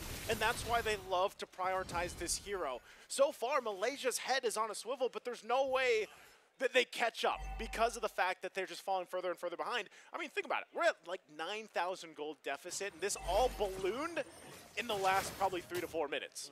And a lot of that had to do with, yes, Diversion was great, but Luke doing the work on this Hilda, man, and the fact that Keyboy. Half the time, Luke's not even using the Vengeance, though. So that's the difficult thing here for Malaysia to deal with as they approach this fight now. All right, Albert with the Spear of Alpha, able to catch on to Skies right now, and that's just going to be them utilizing the Lord in the mid lane to go for the turrets. Keyboy with a healing again. Loliel very low, heavy crossbow fights from CW. Not enough to take him down just yet. Now for Malaysia, it's all about the defense. Mid lane, the Lord is still there. They'll be able to clear it out. Malaysia still standing their ground. Good hold by Yums to stop the Holy Defense from being procced in the bottom lane, but they gotta be real careful with this. Very, very careful. Yums, Jikundo, back into the base. Okay. Malaysia has another wave to play with. They're gonna have another wave to play with. They're still in this game. They can keep things together the best they can. But look at the pressure already being put on these turrets. They're gonna lose the top one as well. They're trying to do their best to keep things together and just kind of clear the waves. But again, it's all up to Malaysia to be able to defend, even with a deficit in this manner. Oh man, it's gonna be tough as they get prepped up and ready to deal with this. Because again, when you're looking at the lineup that they have, can they withstand these push-ins, this kind of pressure even, from a lineup that has so many options to initiate fights, to find angles, Diversion or Raging Sandstorm, any of that falling into place here. They hold on to this one base turret. There's the Sandstorm. Keyboy finding Loliel in the back now, goes in for the healing as well, but there's only one cannon as Loliel is able to dash away. Oh. Keyboy gets the kill onto Loliel. An assassination, that's a 1-for-1. Keyboy for Loliel. Now in the mid lane with a big wave. Can they do it? They're gonna keep it together again, clearing the waves out. The 1-for-1, 4 versus 4, trying to hold on to the base turret. Spear of Alpha from Albert. Stormy isolated. Has the heavy crossbow. Will try to run away, but CW pops in the split, goes in for the chase, gets the monster kill. 2 members down. Loliel back in 8. Waves pushing in top and mid lane. Indonesia with the lead that they have. Can they end the game here? 2 members still down for Malaysia. Loliel spawning back in. Luke comes in with a vengeance all the way to the back line. Diving onto Loliel, might be able to get the kill right here, but Sans gets Gorgeous. Luke able to escape. Yums very low. Albert on the base. Some of the minions crashing down already. Malaysia holding on. Luke still able to survive. Bottom lane base turret taken down as well. 17 seconds for the Lord to spawn. And Indonesia disengaged from the siege. And all of that work, the base turrets are gone. Diversion to go ahead and send it to the purple buff. They're going to prep up for this Lord. And it might look like Malaysia might not have a choice to contest it. They might just have to defend this, get ready. Gojes just comes up. And Luke, once again, given the information here, that here's Malaysia. Keyboy too, looking for a set, perhaps a Raging Sandstorm flicker. Not on the board just yet. They'll get the Lord for free and they'll be happy with that. Okay, at this point, you already know, huge lead for Indonesia. All the time that they have in the world for them to push this in and get them to a game 3. How can Malaysia keep this together and possibly turn this around? Well, it's going to be pretty much a miracle. They have to have a miracle in their favor. They have to be able to manage the waves that are going to push in with this Lord as well. And it's like, do they have enough damage? Because Loliel's just picking up a malefic gun, And we haven't been able to see him move around on this Bruno the way that you expect towards this later portion of this game too. And right now, waves are going to be managed up. They time up with this Lord. They're going to be pushing this in. Go just pops in, Lewis properly. Yums goes in, but CW is able to read it out. Now Yums taken down. CW is godlike. That's a double for CW. A triple for CW. Looking for the base, and that surely is the equalizer for Indonesia in the semifinals of MLBB. We knew it. We knew that we needed a Game 3 for this matchup against these Titan teams, Malaysia and Indonesia. And right now, the Indonesian fans around the globe watching can breathe a little bit because they were holding on after Game 1, and I know I'm seeing a turn right now too. Her hands are in the air. She's feeling good because, and I know you too, you know, we're trying to keep it neutral here, Mirko, but I know you feel good about that because we wouldn't have it any other way. Game 3 ahead of us. Great adjustments. Even the fact how the draft went for both teams here, Indonesia, the fact that they got their big picks, which again is the Lui, really a big part of this, and Keyboy, man, what a way to start the game. What a way to handle the biggest problem from Game 1, which was Skies. Keyboy started that whole thing alone, basically, on the Khalid, and was able to stall out Skies enough in the early game to keep that from happening, what we saw in Game 1. So just great decision-making coming through. Amazing decision-making, but honestly, just really good picks, right? The Hilda plus the Khalid. Just one of them alone is able to control the early game so well. And the fact that they already set up for that too. They saw the Suyo ban, they first picked the Alpha to set up for the Hilda pick because the Hilda wouldn't really find that much value on the other side, right? So Malaysia couldn't pick it up, they picked it up knowing that there were no more fighter jungles that could actually neutralize that Hilda in the early game. You either pick the Nolan, that's probably your best bet for farming in the early game, but still will struggle hard against the Hilda, plus Khalid even more so. I mean, everything struggled against the Hilda level too. One for like first minute, I think, right? A while. He was a while, and again, it was great usage of just the ultimates, the utility that came from this lineup from Indonesia as well. There were so many instances where, I mean, you're sending a full-on sandstorm with diversion. Like, if that's not surgical chaos, which the panel mentioned earlier, I don't know what is, because Malaysia was really, their head, it had to be on a 360, and they just couldn't keep up because at the same time, they were so busy taking care of Skies. Like, they had to make sure that half the time this guy, you know, he needed his buffs, and he was having a hard time because Luke on the Hilda, again, this is why it's so priority. Luke was enough to go 1 versus 3, just post up wherever he wanted to, and give all the information that Indonesia pretty much needed at that point. So again, very difficult when you have, that's the instance, that's the case, and then you're like, how do we deal with this, you know? Like, and it was pretty much the same thing. It was flip-flopped from Game 1 to Game 2 on how both teams kind of approached that. Really good choice of battle spell as well, right? Vengeance, not Revitalize. I think the analysts can, you know, deep dive on that. They'll deep dive on that. Eterna, Redmar, Leo. Let us know what you guys think about Game 2. Do you guys like that? We'll deep dive head first. Thank you so much, casters. Thank you so much, Naisu, as well as Mirko. And it looks like finally we are going to game number 3 after 2 2-0s. Yeah, finally you're smiling and calmer now. I like that. Yeah, it's great. I'm happy for you. Show your true colors. I'm very happy that Indonesia showed theirs. It's rare that we find the lineup in an adjustment to your final draft that was so aggressive, that is just laser focused on one job: stop the rotation of Sakai's. He made you struggle in the first game, shut him down. I still really wish Yums took a little bit more time protecting his jungle before he decided to get vision into the purple side of Albert. Maybe that could have changed things, but one of my sneaking suspicions that I had heading into this game was that it might be tough for Joe and Valentina to outpoke and out-aggression the Khalid. rotations of a Khalid and a Low Yi, and that was 100% confirmed. Fantastic adjustment with Indonesia that it completely flew over my head, that they could just do this from the very beginning. Just be aggressive. Just constantly throw bodies into the jungle to the point where it shuts down the presence of Yums and of Stormy. Yeah, you'll see here moments wherein Yums was overloaded. I think it's the same situation as we saw earlier, where I think that was Saudi Arabia versus the Philippines, where Troll, the Matilda, was given way too much to do. Here, it's very clear that in such a short amount of time, you already pointed out, Yum should have helped Sekais. Sekais was under so much pressure. Maybe putting an extra body there, like a Cho, to guard those buffs, those even small camps, to make sure that your jungler secures it, would have gone a long way. But Indonesia was going way too fast. And one of the things I mentioned about the draft wherein, that Hilda and that Low Yi have very little interaction. When you're behind, didn't even matter because they were never behind. Even when it seemed like Malaysia had 1,000 up or 2,000 up, which they did here in this game. Like, they were trading back and forth maybe in the first 5 minutes where they would kill Keyboy often. It didn't even matter by the end of it because they were really just sending dudes down towards Malaysia's base. Like, that diversion was always on the offense. So it was a lot easier for Indonesia to kind of control the tempo, right? They had the speed in both the Khalid and as well as the Hilda. They also had the Iritel, and they also had the Luo Yi to kind of bring all these members around whenever they please. And so the tempo was set from the early portion of the game. And the one thing that I really wanted to point out was, despite Indonesia going against Yum's Cho, by the way, CW on the Iritel didn't go for Purify. He went sprint.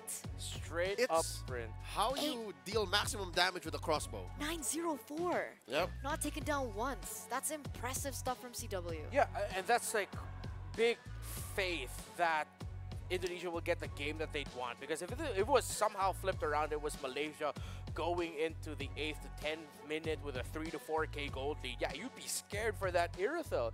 But even there in the end, CW projected Yum's entry, and he just used the heavy crossbow jump of Leo, the tiger of It's Irithel's Irithel, not you.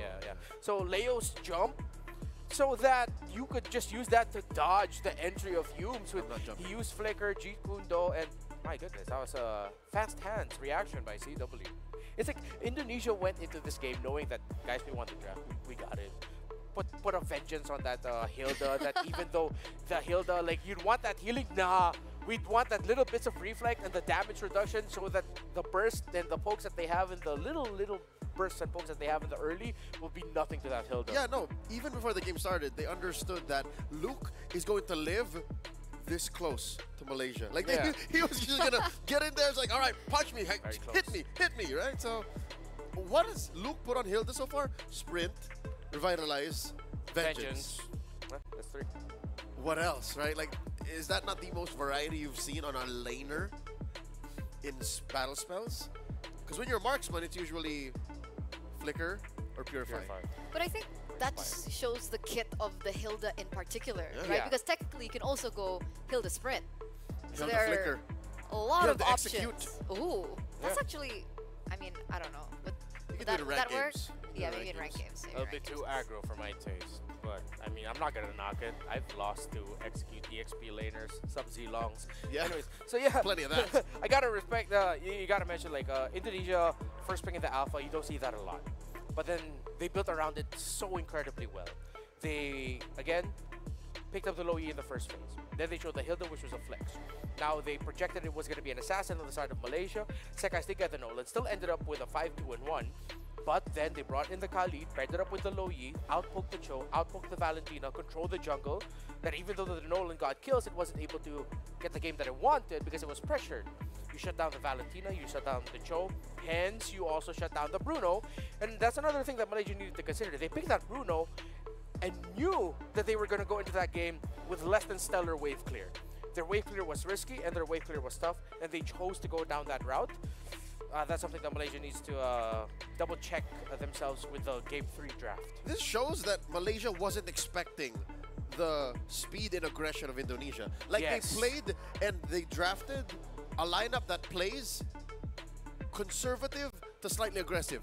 Not to the point of, we're going to go throw bodies at you. They were expecting a boxing match. Instead, they got a street fight. All right. So, I don't know. At this point, we're going to game number 3 finally. We're going all the way. How do you think Malaysia can come back from this? How do they win this 2-1? Is it drafts? Do we start there? Was it execution?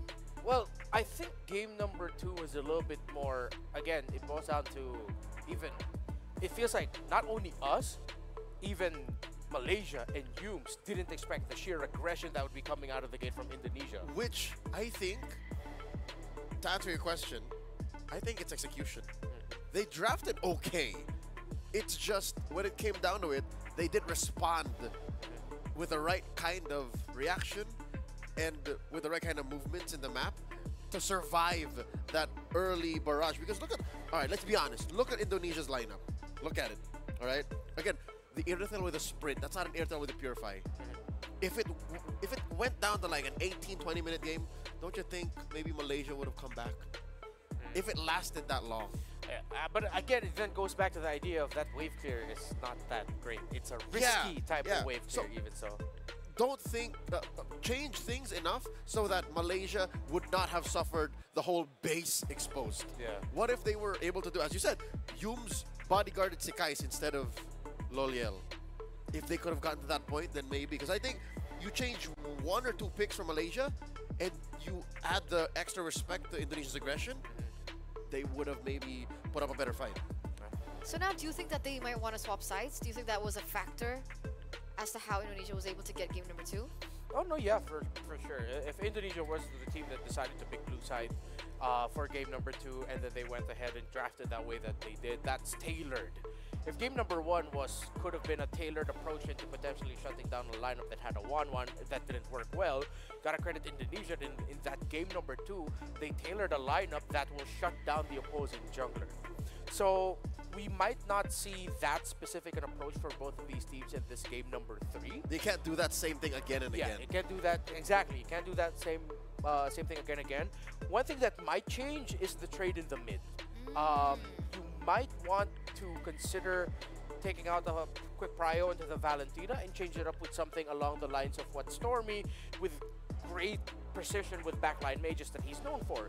Pick up something like the Aurora or the Vixana, something that can wave clear from behind a little bit safer, something that can stop aggressive plays because of that early crowd control that you get to punish. That might be something Malaysia would want to consider. Now in hindsight, I'm talking about that one pick you switch up. If that Valentina was an Aurora, maybe that would have been enough to like just put up a barrier between Malaysia and Indonesia's aggression. Maybe that's what it is. So I'm going to double down on that.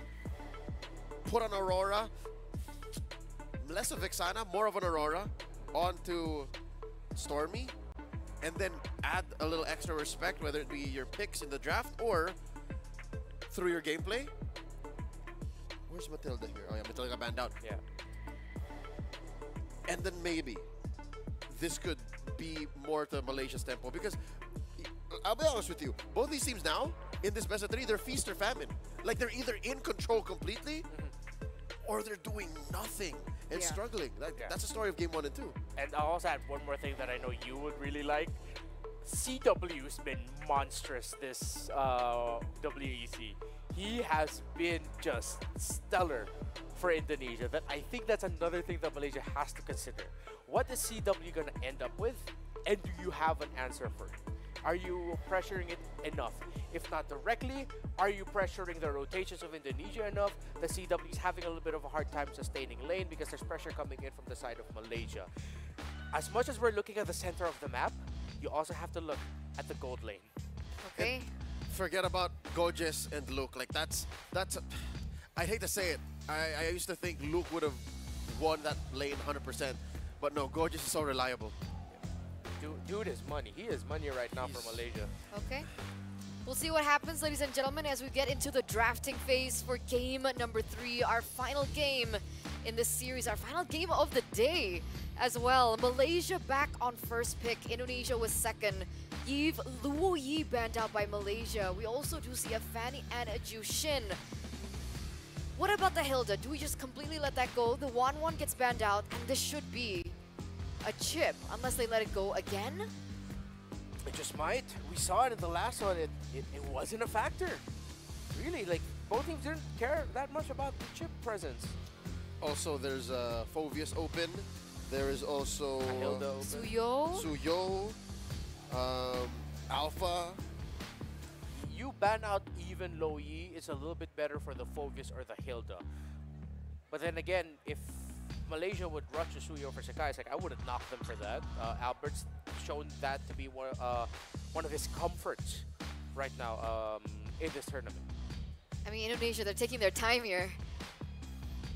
Oh, there you go. That's it. That's the Harith ban coming through from Indonesia. This means that Matilda's open. This means that Suyo is open. Alpha is open. Chip is open. Obvious. Ooh, they go Alpha. Now you're going to have to consider Indonesia. You're thinking in the back of your head, is Malaysia now going to play like what we did in the last one? Not exactly the same draft, but are they going to go aggressive this time around? Just live in your jungle, keep attacking, choking out Albert. Yeah, and that turns off a Phobius pick for Indonesia as well, now that you see the Alpha. And what about the Hilda? Hilda, that will get locked in, as it did. And they go for the Suyo. Sick trade, pick up the Aurora here if you're Malaysia. Aurora. Yeah.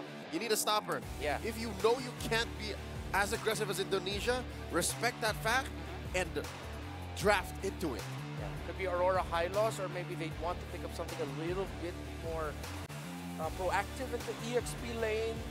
The Hilda's just having a run-of-the-mill of a great time.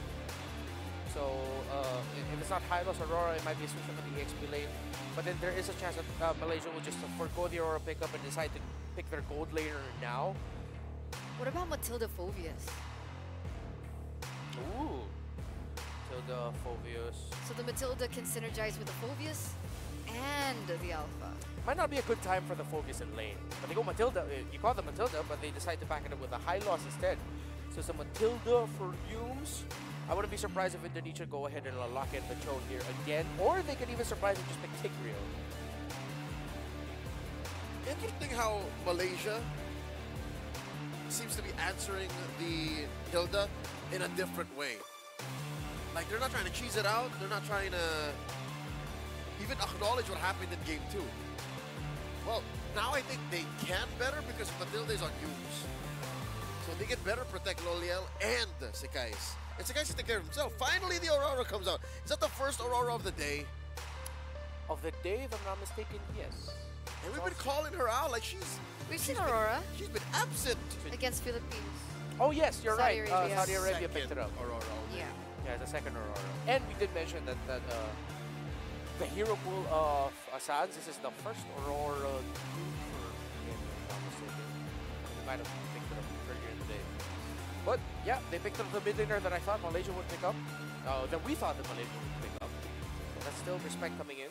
And right now, I'm leaning a bit more towards the lineup with Aurora. They just need to find the right roamer to mesh well with it. Both teams seems to be attacking gold lane. Instead, no, look, Malaysia's gonna deny the double rusher again. Yeah. Take out they already got the Hilda, so just take out the Khalid. Yeah, I think it was a little too much pressure for Malaysia in game number 2. Scars of Game 2. Exactly. And again, Indonesia, they're showing a lot of highlight emphasis into the gold lane, right? We have the Harith ban, we also have the Natan ban. Are they looking to secure a good lane for CW once again? On Red 4. Probably. Yeah. But that's what it usually means when you attack gold this hard. They go Nathan Harith, then you're out of the magic option, you're out of the true damage option, so you're going to be a heavy physical lineup that mainly relies on the Aurora for magic damage, which might be that Indonesia, they take out the Moskov as well. Why Moskov? Moskov, they already banned the Nathan. Because Moskov is what Malaysia wants. Look at this lineup, right? Look at that chunky front line and that extra assist from the Matilda. That's going to be heaven for the Moskov. It's going to be a tricks, or maybe just default back into the Irithel for Indonesia. But if you're looking at the damage output, it might be tough to get through that high loss in the Alpha. Does Loliel want to pick up a Lunox? Might be a bit too risky. Oh! I was considering this, that I thought, okay, there's a Beatrix, and Indonesia might actually want to consider a Jawhead. Just to match the Jawhead Matilda matchup, but they decide to ban it out. Indonesia might just end up with something along the lines of Cho, so you're going to be seeing two heroes here that might be packing Purify or have a second life.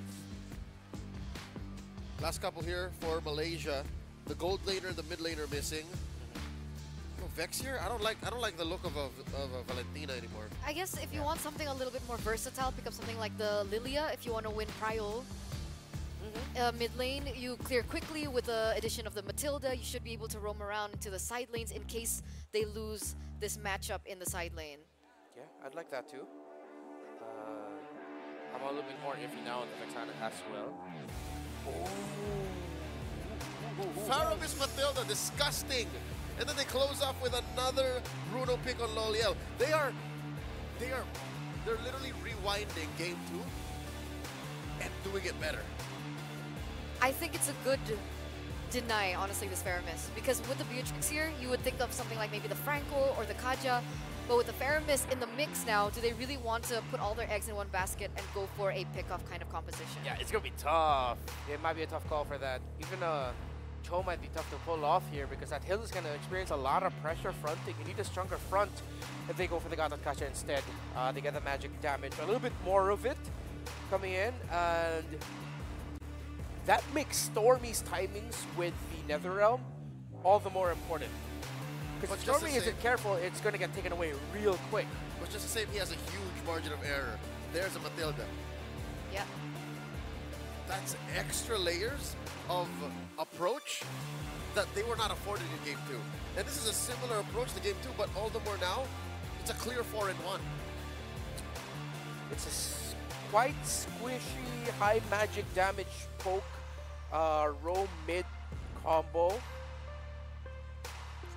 Huh, interesting. This could either go very right or very wrong. I feel like it's one of those battle of extremes right now. I've never seen a Matilda Faramis go wrong. It's been a combo. It's so good. You rarely get away with that. Historical combo. Yeah, but then when you're up against, historical combo. If you're up against a Beatrix, Gatot, Aurora, I don't know. I'm worried for Stormy, man. I think it all boils down to execution here, and what better way to close things out in this epic match, best of 3. We're gonna throw it over to our casters. Naisu, Mirko, take us to game number 3. And that we shall, because this is now the final game for a final series of the day here. Thank you everybody again before we jump into this for being patient with us as we get through this. It's been amazing so far, especially match 2 and match 3. It's been smooth sailing, and now we have down to our final game, this best of 3. If you're just joining us, there's one game to decide who's going to the grand finals tomorrow to face off against the defending champions, the Philippines, and then the loser of this match will go to fight off the place for 3rd or 4th to face off against there. So this is what it's down to, right? Again, I'm sure, some people in the comment section online especially are like, Malaysia's got this, Indonesia's got this. Mirko, unbiased, what are you thinking about the draft? Matilda Faramis, like they said, plus the Alpha is a crazy combination, but I think they have enough AoE to deal with it. And they got the Concha pick in the end. It's great against all the physical damage that Team Malaysia has. Honestly, like Eterna mentioned, I think it'll be a battle of execution at this point, right? It comes down to how they bait in a lot of these resources and outplay each other. Not only that, I think part of this is just really, again, when you put it all face value here, both these teams have their own playmakers. They're all playmakers, really, but all of them. They've been able to do it throughout the series, and even back, through group stages, and when you see them in international tournaments, we were even saying, a signature hero picks for them to come out, and then even to have some of those curveballs or swerves come out in this final draft for this best of 3. Really, guys, it comes down to the execution factor. Who's able to go ahead and execute this better? And even with the lineups, like I could say when we look at both these lineups here, it's a relative 50-50 because the pros from earlier when we have like the pros and cons of game 1 and game 2, they're all playing their part here. And I would love to see it. This time, if you're looking at Malaysia, I would love to see Loliel be able to utilize this Bruno a little bit better, right? Because he was not able to do much the previous game, except win the lane matchup, I would say, for the most part, right? He was able to shine in the lane, but then as the team fights broke out because of the momentum set by Indonesia in game 2, they weren't able to adjust. So maybe, again, this Matilda pick is part of the equation. You get so much utility, you're able to move around the map, but we also have seen this earlier today, Mirko, where the Matilda, it didn't work out, and it's actually shooting yourself in the foot, because if you use the circling a little bit, not the right timing, too aggressively, you're caught out. And I think that's also why that Gatot Kacha was also clutch, because whether there's an engage or disengage, the Indonesia could just go ahead and jump on in. So there's a lot that could fall into place here. You were talking, obviously, you know, we were also just trying to predict the drafts here behind the scenes. They have their own panel here at the stand. We're just talking about it. And man, wouldn't it have been great if we saw the Tigreal come out, right? Yeah, we were hoping for it. It's a certified keyboy moment, right? I mean, we want those moments to happen, but hey, we went for the Gato-Kacha. I think it's obviously the You safer can still do choice. it, technically. Yeah, we could. AOG isn't as big of a crazy game changer, but if he gets into 5, if it's comboed together with everybody clumping up, there is a chance that the keyboy comes out. I'm wondering, like, you know, maybe the chat can tell us too. Isn't it still heroic? It's still a pretty heroic moment. Either the Tigreal 4 or 5 man implosion or a 4 or 5 man Avatar of the Guardian. Like, what's cooler? 1 for Tigreal or 2 for Gato-Kacha? I think the CC, like you CC with the Tigreal a lot longer, right? So there's more of a moment. Meanwhile, It's like a Gato, chain. just like boom. Yeah, you just jump. It's like It's almost, but then you have the Unbreakable, the taunt too. So like, if you get the ult on top of the taunt, on top of all the AoE Bennett's range, then yeah, that's a certified hero moment for sure. But ladies and gentlemen, please do be patient with us. We're still waiting to get into game number 3. This is why I caster cursed it. We gotta learn from LaFell. We gotta learn from me. We gotta learn from DJY even. He's not even a caster, but he has a curse. Every time we say something, the opposite happens. It's either the caster curse or the caster bless, man. You know It's what? very convenient for us. They gotta have things smoothed out though, because again, this is a final game, guys, in this best of 3, and really the way they've been playing, it can go to either team. And you know, yeah, I guess I just channeled my inner LaFell. Channeled your inner DJ Yapper. DJ Y. He's at this point, he's the curse. DJY is Just in general. Yeah, he's DJ Y. Well, Yapper. good thing he's. I don't. Maybe DJ Y is not watching right now. He can't. Well, probably he's watching, but he's not like, you know. Oh well, what time? Yeah, you know, that's actually not too late. Like I feel Not like too you know, late. again, we've been moving He's probably along watching. here. You know, Malaysia is playing. He's That's from true. Malaysia. He's an SRG fan. That's true. He is. He's here to support, and I know, you know, I took a look at some of the streams earlier on. By the way, there's multiple streams going on for this one, and there's a lot of support for both teams. I don't know if there's one that's like, you know, more than the other, but I will say that I think both fan bases are just ready to see who's going to face off against the Philippines, because again, we know that the Philippines are defending champions and everything else, but again, this is a different iteration of the Philippines besides Kyle Teasy or Saison, right? So there's a lot of, I guess, hopeful people, especially with what Malaysia has accomplished this year alone. In this area, by the way, not this specific arena, but what they did earlier this year, how they were able to go ahead and win one of their international major tournaments and surprise a lot of people who were the lineup from last year's WEC.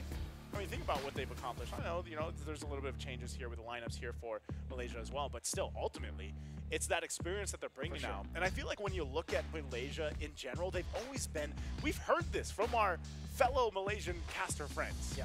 Like, Malaysia has always been that region, that team that do relatively well. Like, you know, top 3, top 4, I think they would say. But now that they've been getting their position up there where, you know, they are #1 in the most recent international tournament aside from this, if they end up winning this, if they end up winning against Indonesia right now, going off to the Philippines, and let's say they win that, I would say, man, it's a big shift that's happening here for the Malaysian teams and fans. They're already on the rise right now, and it'll definitely just show how good they are, on top of the fact that they're playing with different lineups, like you mentioned, right? The fact that they have already won one international tournament with a completely different lineup with imports. Now with a full Malaysian lineup, this is proving grounds for them, right? Because a lot of the doubters, a lot of the haters who are watching, they're saying, yeah, Malaysia, you do well, but you need your imports.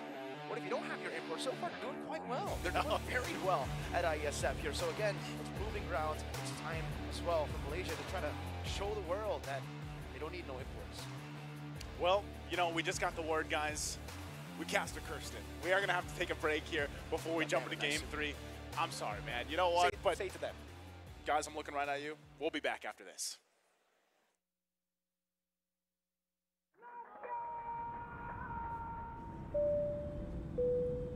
Good evening, ladies and gentlemen. We're landing in Riyadh, Saudi Arabia, for the World Esports Championship.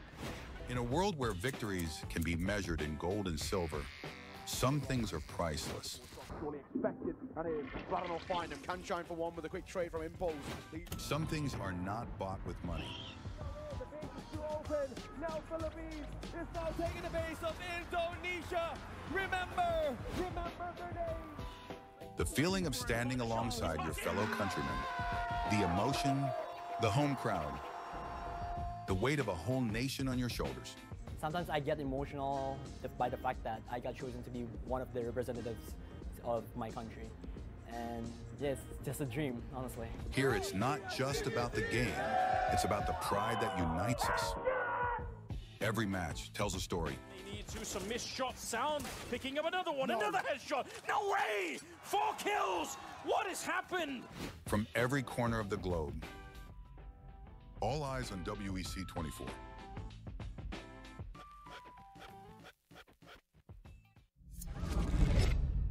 Early 1970s, the world was discovering the boundless possibilities of esports. While esports offered endless enjoyment and addictive allure, it lacked a certain depth and a sense of purpose.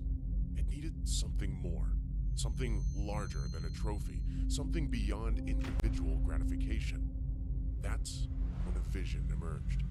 A vision of uniting the world through esports. The International Esports Federation and the World Esports Championship were born. Its mission was clear: to create a stage where nations could unite and compete for the ultimate title, World Esports Champion. For these athletes and nations, the World Esports Championship was more than just a competition, more than just a game. A chance to make history, to leave a lasting legacy, to inspire a generation, and to represent their nation. Over the years, IESF started achieving greatness year by year. Korea, Indonesia, Israel, Romania, worldwide. The World Esports capital changed, each year expanding significantly, getting bigger and bigger. Fast forward 15 years, IESF was determined to show the world the most valuable World Esports Championship. 140 nations gathered in Riyadh, Saudi Arabia. The WEC24 story. 2024, Saudi Arabia prepares to host the 16th World Esports Championship after a spectacle made in Iași, Romania by IESF for WEC23. New president, new challenges, and quite a bumpy road ahead. As the calendar turned to January, the national qualifiers took place, breaking dozens of records. In a wingspan of 3 months in every nation across the globe, athletes competed to get one step closer to the World Esports Championship and represent their nation on the global stage. However, as fate would have it, the road to WEC24 was far from smooth. Things went south. 2 out of 3 offline regional qualifiers were forced to go online. Even though that barrier occurred, the online regional qualifiers shattered previous viewership records. The hype for WEC24 was real. Meanwhile, Africa. IESF showed just how much potential is hidden in Africa. Over 180 athletes, 17 nations, and thousands of fans. All in one place for one specific reason: esports. The bumpy road came to an end. The slots for WEC24 were secured and everyone was ready. The much-anticipated 16th World Esports Championship set sails. WEC24 Day 1.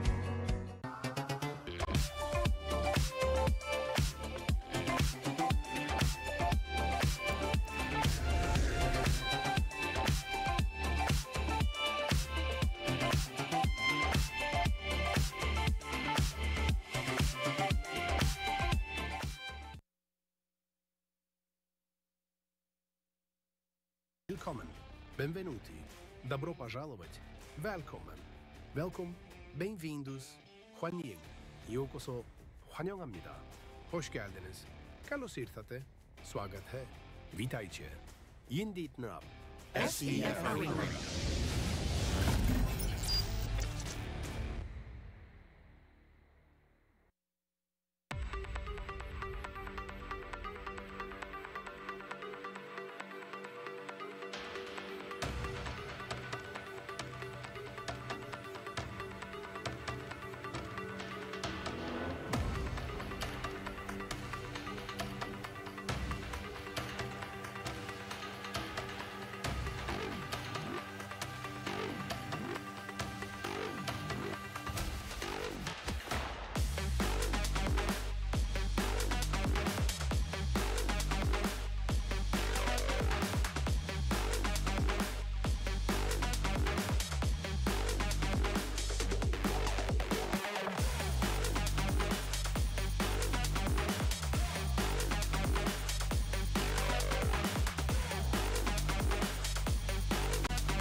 cause they know they can never touch this.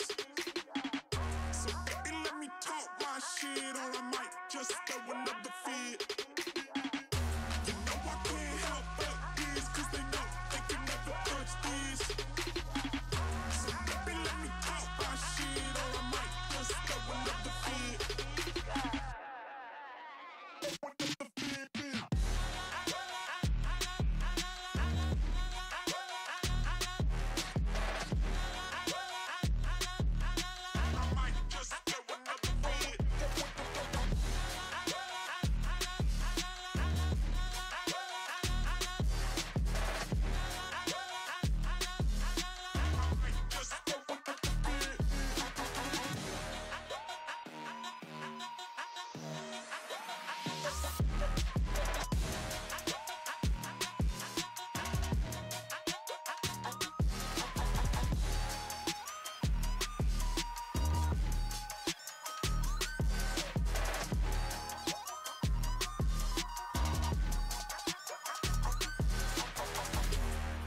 Can't help but this, cause they know they can never touch this.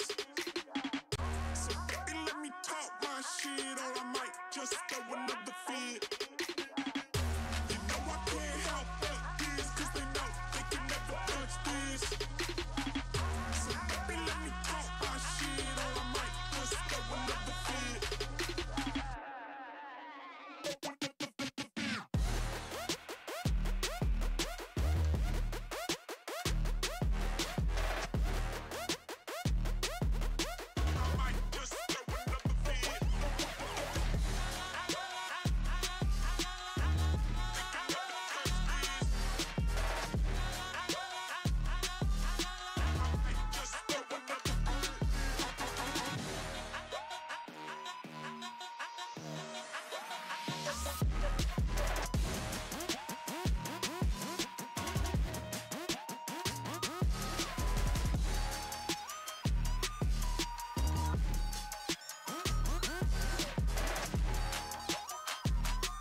And welcome back, ladies and gentlemen. If you're just joining us after that little break again, thank you for being patient. It's me, Nice, who joined here with Mirko. The last game for this best of 3 between Malaysia and Indonesia, looking for that grand final spot against the Philippines. If you missed our thoughts and the panelists' thoughts about this matchup in the drafts here, you'll have to rewind because right now we are in the game. And looking at how things are falling into place, again, that's a whole lot of purifies. And look, double revitalize for Indonesia here. Double revitalize, trying to out-sustain Malaysia in a lot of the skirmishes. Again, Gatot Kaca plus the Hilda. We've already spoken about this, right? You have so much pressure around the map, especially for the first neutral objective. So definitely want to try to utilize that, the sustain that brings them a lot of the pressure, actually, too, just with the passive alone, right? On top of that, revitalize, definitely playing towards their strengths here, Indonesia, that brawly style. Yeah, going for the brawl between the two teams, looking to get the momentum going early on. And even with that being said, you know, you're playing against, Purifies, but utility from Malaysia because of the fact that, you know, we have a Faramis plus a Matilda. This is also a combination that, you know, typically it's usually talked about the Matilda with the Alpha, but also now that you throw a Faramis in the mix, who is a hero that provides so much with his ultimate alone, but also the fact that Stormy is playing this, and you can also actually do quite a bit of damage that kind of builds up with a Faramis in your roster for the lineup here. Oh, wow, look at the damage. Could be a trouble. Snipe down Sans with a flicker. First blood over to Sans. That was so well layered. That was so well timed already early on from Indonesia, playing into the fact that they can play at range, good rotation down. And that first blood going to the hands of Sans here on this Aurora pick is really going to help early damage profile for the Aurora. So Turtle comes up, Keyboy on this top side, wants to go ahead and get a little bit of that extra XP here in the hands of Luke as they go ahead and get ready to fight for the objective. Yumes still doesn't have the ultimate available to him. Stormy does, so we'll see if they actually go ahead and commit to this. They're going to take their time, get the buffs they need. And Indonesia, they're going to send up that frontline Keyboy on the Gatot Kaca. Again, 2 revitalizes still available even for this fight. So they'll go ahead and start it up. Albert starts up this Turtle. Glorious pathway into the back. Sans doesn't have the flicker. We'll be able to find the Frigid Glacier now as the Netherrealm comes down, but the Netherrealm will be dealt with. Keyboy with the Revitalize now. The Spear of Alpha will be able to connect onto Albert, and he will be slain. But now, Skies, that's a guiding win, and he saves him. Yumes, well played. Luke still with the chase, looking for the chase onto Skies, but he will not be able to gap close in time. AOG, Keyboy, very aggressive, jumping in onto Skies. One last hit, he finds it. Skies traded for Keyboy. Aggressive, and also a 1 versus 1 kill down on the bottom side. CW gets the kill against Lolil, so we're back at it. Turtle for the taking here. Both teams getting some kills, but now who's going to be able to grab the objective? Luke's in trouble. No revitalize, knocked up at the circling Eagle. Gorgeous taking a kill back. Control over the neutral objective back in Malaysia's hands. That's a whole lot, man. It's a whole lot. For all this first Turtle that doesn't get taken yet, either side, but I guess this is also just kind of painting that picture for us as we get through this game number 3. And we also have to talk about the fact that, yeah, CW got that solo kill against Lolio. Lolio's having a tough time in the early game. He's 0-2 right now on a pick that, again, didn't work out for him in game number 2. And part of that is, you know, you're wondering, is Lolio, does he just need to be taken care of a little bit more? Do you just leave him to the lane and hopefully that he is able to scale up on this Bruno pick the way that he needs to? Or is he just going to really rely on Yumes later on to go ahead and be that provider of damage from usually that you see with these Bruno picks? Or is he just focusing on turrets? Once again, though, we find ourselves here for the objective. Apple will start it up. They want to go again. Glorious pathway to send on the Sans again. Finding it, circling Eagle, the Frigid Glacier, only connecting onto Gorgeous. Spear of Alpha from Skies will get Sans very low. That's a passive locked in as well. The AOG not on point. Luke in the midst of it all still has a revitalize to sustain a bit more. Luke gonna be caught, pops into Power Wilderness. Still Stormy taking him down. Keyboy with the revitalize, unable to survive. And Malaysia gets the dub. Still fighting for the first neutral objective. Still fighting for it, but hey, they put in the effort, Mirko. They make it work. And mind you, they went through 2 revitalizes. So that was a whole lot that Malaysia had to go through. The Turtle is finally secured here. Flask of the Waste is also picked up now by Yume, so providing a little bit more of that extra shield to the team here. And again, this is, you're playing against, if you look at it value-wise, the fact that you have a Netherrealm, it almost kind of comes toe-to-toe in terms of balance against two Revitalizers. You can extend the fights already for Malaysia just with that. Keyboy gonna jump in with Unbreakable. 2 taunts over, Lolio dishing out damage, forcing the Circling Eagle. But that's about it for the skirmish. And yeah, man, a lot of these skirmishes, it's just been the NetherRealm plus the Guiding Wind, giving them so much more sustain. And again, the Alpha. Yeah. We have to talk about the Alpha, because we were talking about this too during the draft. Picking a Hilda against the Alpha, you can be shredded down by the Alpha. Can be shredded down, and it makes me wonder too, again, like you have Revitalize, and when it's not available, Luke isn't going to be as effective as he was in the previous game when we were seeing him, you know, go 1 versus 3 so easily. Because even then, like, when you have this Hilda and you're not able to just go ahead and sprint out, for example, like we see such variation when it comes to battle spells for Hilda, but you can easily get dragged in. There's a Spear of the Alpha going to be used. Taunted up as well. There's a Guiding Wind. Keyboy should still be safe, but he's going to be shredded down. Jumps back in. AOG. Oh, that could have been bad. Circling Eagle onto CW, but it doesn't seem like Skies was on the same page. Decides to go to the other side, and now both teams just playing for the bottom lane.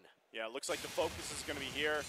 Malaysia wants to put the pressure on this tier 1. They know they have this Frigid Glacier going to be used too. They're trying to hold down the best they can. Spear of Alpha coming down as well. Sounds of the flicker. Now NetherRealm gives them enough sustain to go for the dive. Albert's still able to escape right now as Luke goes into the back line. Loliel, can he survive? Luke still pushing out the damage. Revitalize is still there for Luke. Stormy very low, able to escape. That's a double for Skies. They've again out-sustained Indonesia. Again, it's like, this is the Hilda we were talking about and why it struggles against the Alpha specifically. Luke runs into the backside, sees Lolil low, but even though he pumps Revitalize, he can't move. He can't get to where he needs to be, and doesn't really, he's not able to provide that same value. And that's going to be purple buff taken by Skies. Turret goes down now as well, and this next objective for the taking after that mid turret goes down. Malaysia, they seem to be flipping this switch, playing around the fact that they have that amount of mobility. With this Matilda, Stormy? they can play around. Oh, no, NetherRealm Stormy taken out. Overextending. There was no flicker there to be used by Stormy, but he has the passive, so he'll be back up instantly, saving him a little bit here. As Malaysia will start off the turtle. Keyboy putting some damage down again. All right, he's still waiting for that NetherRealm. He's got it now. They might break out the fight. AOG into the back, not finding anyone, but the Circling Eagle will connect out to CW, forced to flicker out the Spear of Alpha, catching him, CW. No more flinker. He'll be taken down by the slashes of the Alpha. Luke in the midst of it all. Keyboy versus 2, and Loliel gets him down. 3-4-0 for Malaysia. Malaysia is getting everything right now, and they just go ahead. They ignore the turtle. They just want to go for these turrets, get some damage down on the tier 2. And this is where I was wondering, when does Loliel come online? When does he start to shine? He's like, you know what? He called that help earlier on to go get that tier 1 at the bottom, and now he's just able to go along with the team. And all this translates to a better position for Malaysia to grab this Lord. Oh yeah, Indonesia's not going to make it in time. They're still trying to get in there, Luke. Moving forward, that's a glorious pathway to slow Keyboy down. Luke will be caught by the Circle Eagle, and Skies again just melts through that HP bar of Luke. You called it, Mirko. You said this in the draft when the panel was going through it. You know, you pick up the Hilda, but you already saw the Alpha early on in the draft, and you still pick it up. And it's such a difficult time when you're talking about hero versus hero, the Alpha with the Hilda. You're already seeing that struggle from Luke. Revitalize or not, a lot of times he's just caught and can't in. Here, top. CW's gonna be taken down. No response from Indonesia. Keyboy goes for the AOG, but it doesn't land.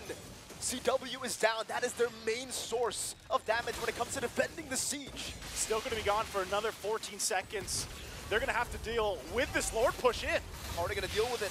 Sans will try his best to poke it out. There's another mini wave to help Indonesia to try to go for the defense. Only Lord 1, but it's looking grim for Indonesia. CW will be back up again. It will not be the end, but still, first Lord, 1 base turret. It's not the end for Indonesia just yet. They're gonna lose a couple more turrets. The tier 2 is gonna be worked on top and bottom side, pushing from those minions. And you're wondering, where is this time when Indonesia can turn this around? How can they actually keep this together?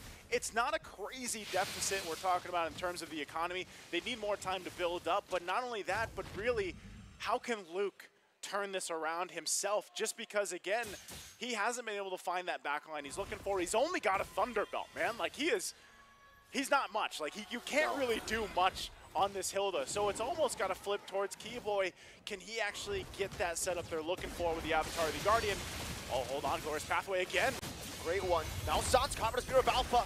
Passive already propped. Flickering out now with the Frigid Glacier. A desperate one at that. The Netherrealm saves them all. CW's Loliel gets the kill onto Lu. Keyboy versus 4, trying to save Indonesia. But what can he do on the Gatot Kacha? Not a damage dealer. Just one minion. One cannon in the mid lane, cleared out by the Bennett. Malaysia look towards the bottom lane. The Holy Defense still intact. Indonesia, it's Albert and CW. It's a stun from Albert. Now look at the waves. Albert will be slain still. The base is wide open. Malaysia will go for it. And Indonesia, for the first time in 3 years, will not make it to the grand finals of IESF. Malaysia have etched their names in the history books, going to the grand finals to face off against the defending champions. Oh man, I know people are excited about that grand final match. We're gonna see that again. Philippines versus Malaysia. And it's tough to see, of course, here, Indonesia, fist bumps around. Sportsmanship very important here, but man, tough for Indonesia not to get to that spot that they've had so many times years past. But this is what we were talking about. You know, Mirko, the improvement, the rise of just this country as a whole, Malaysia as a whole, their players, the organizations that they have, the coaching staff that's there behind them, and even the fans that have been rooting for them all year long. They're getting one step closer to getting another title under their belt, to accomplishing another big achievement for them, for the country here. And I mean, that game 3, man, they made it look relatively easy, you know, to a point where, you know,